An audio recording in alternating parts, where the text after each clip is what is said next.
Initially, I was not going to make a video for this piece because I thought it's, pretty typical. How exciting could it be? But I did a poll on my community page. You guys voted and said you wanted to see it, so here it is. There are some issues with it, of course. This is a pretty standard Danish teak veneered cabinet. We've got mold here and a lot of finish issues, as well as some other repairs that need to be made. Now, part of the reason I did decide to do this, aside from the vote, was because these pop up all the time on Facebook Marketplace, and in situations like this, you can usually pick them up for a pretty good price. There are always people that swear these are junk and not worth the time and effort to put into them, but they do sell for a pretty good price if they're in good shape at the end of your refinishing. And teak just has that amazing warm mid-century glow that a lot of people like. So I am going to do what I can for this piece. It's not going to be perfect in the end, I have to accept that, but I don't think this piece is ready for the trash just yet.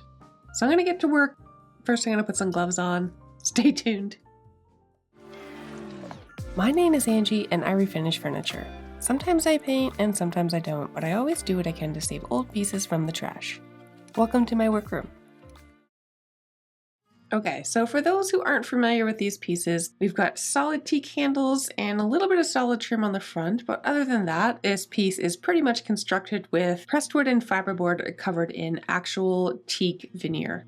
I noticed a little bit of an issue with this bottom drawer. It didn't want to slide in smoothly. It kept wanting to catch on this lip here, which is actually the plastic track for the door that slides back and forth. So I'll deal with that after. Obviously, we've got a mold and mildew issue, and I want to talk about the coloration here a little bit. So you can see it's two very different colors. There is finish on this part, but this is where the cabinet top sat, and it never saw the light of day, so it didn't get a chance to darken with the UV exposure like the rest of it. And you can see here where things sat for clearly years. Another problem I ran into was with the door guides. So this little plastic piece, there should be 6 of them, and I've got 1.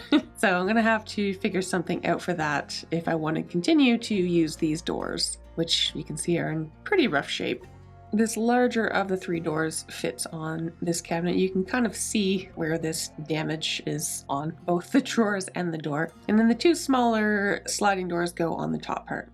Now these drawers look like they're solid wood. They are not. This is fiberboard covered in some nice veneer. And the 2 sides of the drawer on the back are actually wrapped in kind of a plastic. And then this front panel here is pressed wood with veneer on either side. Like I said, we've got a solid wood handle. I'm just gonna pop these off. So these drawers are actually already numbered on the back, and I realized that the drawers weren't in the right order. So once this drawer is in the right slot, everything slides perfectly. That actually happens a lot with furniture. I'll see ads for pieces for sale that say things like drawers a bit sticky or not quite working. Sometimes, actually oftentimes, the drawers are just not in the right spots. There was no maker's mark on this, so I don't know the exact manufacturer, but I do know that it was made in Denmark. There's also evidence here of a previous repair, and it doesn't look the greatest, but it is a pretty solid section, so I won't have to redo that. It is pretty typical for these to not be refinished on the inside. That's just how the manufacturers did it, but I prefer to finish the insides, so I will be.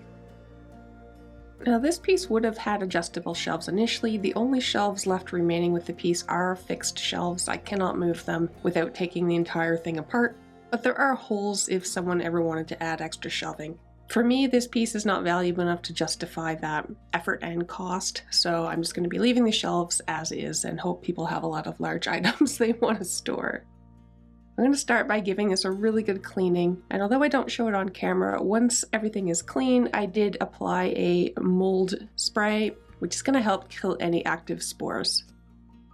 These plastic tracks for the doors tend to get really gummed up over time, so I like to give them a really good cleaning. And if I do manage to get these doors fixed, hopefully that will help everything slide nice and easy. And you can see here just how filthy this piece is. So, fun fact, this piece was actually in a dumpster at one point. I used to have another contact with a junking company, not the guy I normally deal with now, but this is a while back. And she actually pulled this out of a dumpster hoping someone could save it, and it's been in storage ever since. So this is truly the last shot for this piece.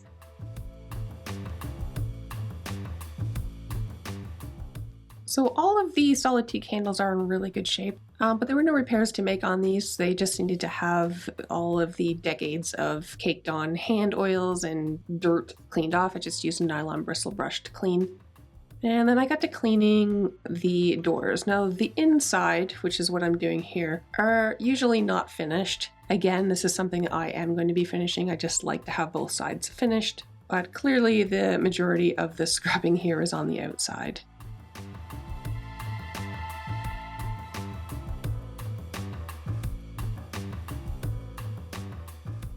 Now you can see even though this is cleaned up, there's still a bit of finish damage here. Now this does not have much of a finish on it at all. I could try to strip it, but honestly not much is going to come off.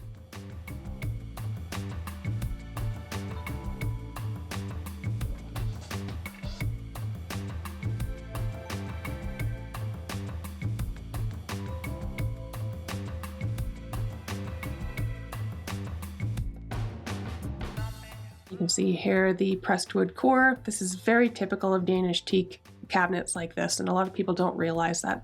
I see all the time on Facebook Marketplace these pieces listed as solid teak just because there's wood grain, and they are clearly not.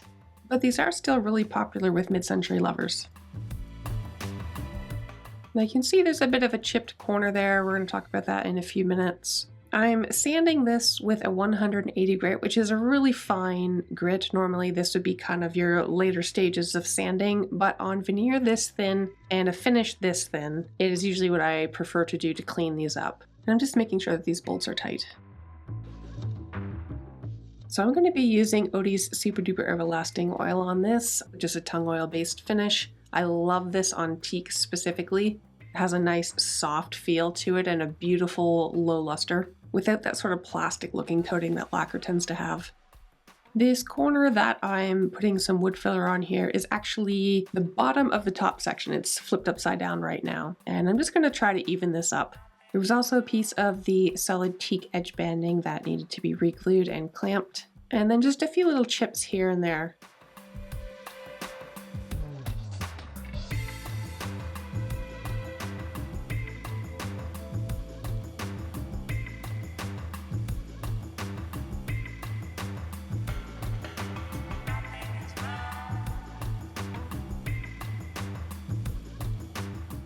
If you end up working on a piece like this and it's the first time you've ever done it, and maybe you're not so good with a power sander yet, you can do this by hand.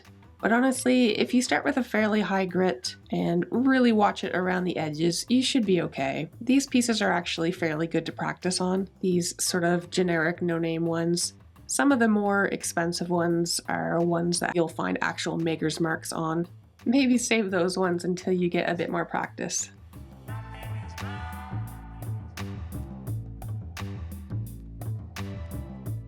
I did use a piece of sandpaper folded in half to get right up against these plastic edges. I didn't want to put the sander up against that and risk tearing them because it's not wood underneath.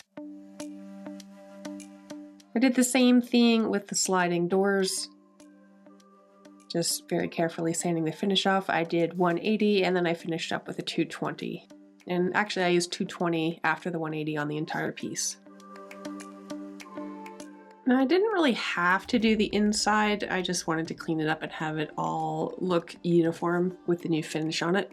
This shelf specifically had to be done, but the rest of it I just chose to do, and I even sanded the back panel. Now you can see some pretty significant damage to the edge banding here on this right side. I'm not sure exactly what happened there, it got dinged pretty good, but I'm actually going to cut that section out to repair it in a little bit.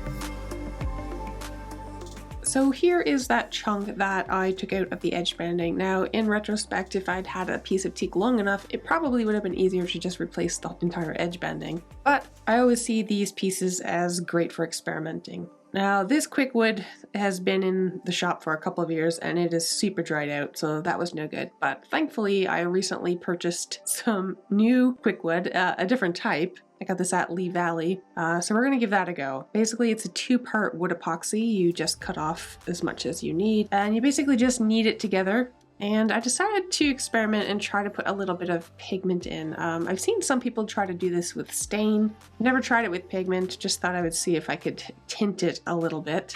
And I did. I probably could have gone way darker with it and it probably would have looked a lot better, but I was just experimenting. So I'm just going to push this in and try to shape it. This is a bit of a process. You want to make sure it's adhered well. So you're pushing it into those fibers of the pressed wood and then just trying to feather out the sides a bit. Once I get it close, I just use a flat blade to flatten it, cut off any of the squished out excess, and then feather it out again. Now these patches have a tendency to stick out like a sore thumb. So sometimes I like to use the edge of a putty knife to kind of create some texture. Sometimes it works out, sometimes it doesn't, but it's just something I like to do, especially in an area this visible. I'm not going for perfection on this one.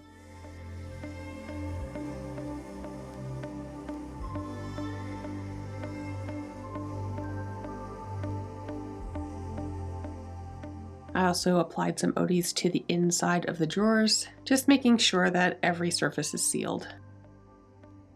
I even added a little bit to the plastic wrap.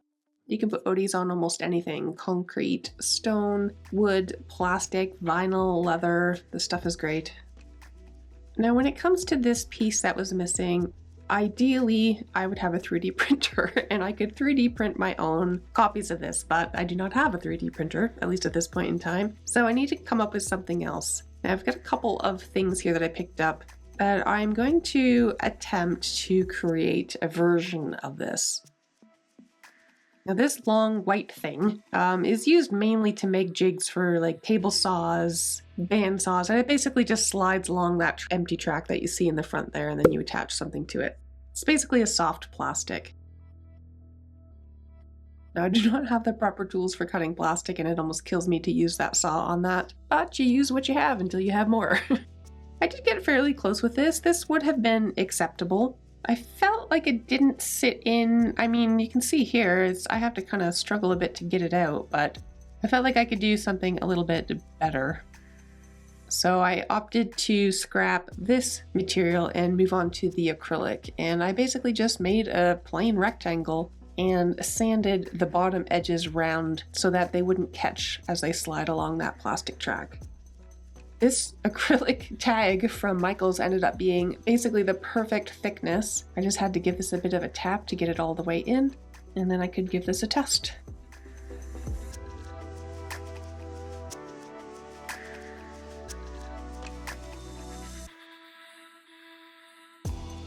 And that slid nice and easy, no friction, it wasn't catching on anything. It was the best I could do with what I had to work with. And this is how I made those. I basically just cut little rectangles with the bandsaw and then used my sander upside down to smooth out the edges and round those corners over. This will do in a pinch, but I think I am going to look into some sort of 3D printer so that I can make those pieces myself, because it is a very common issue with these cabinets to be missing them. So once I had the handles back on, it's basically time to put everything together. And if we have a peek back at what I started out with, this hunk of junk was pretty dinged up, marked up, scuffed up, moldy, and was sitting in a dumpster just waiting to die. And I'm glad that even though this isn't, something super fancy, I'm happy to be able to bring this back to life, and hopefully somebody can enjoy it. I hope you enjoyed this quick video that a lot of you requested, and I will see you again soon with a new one. Take care.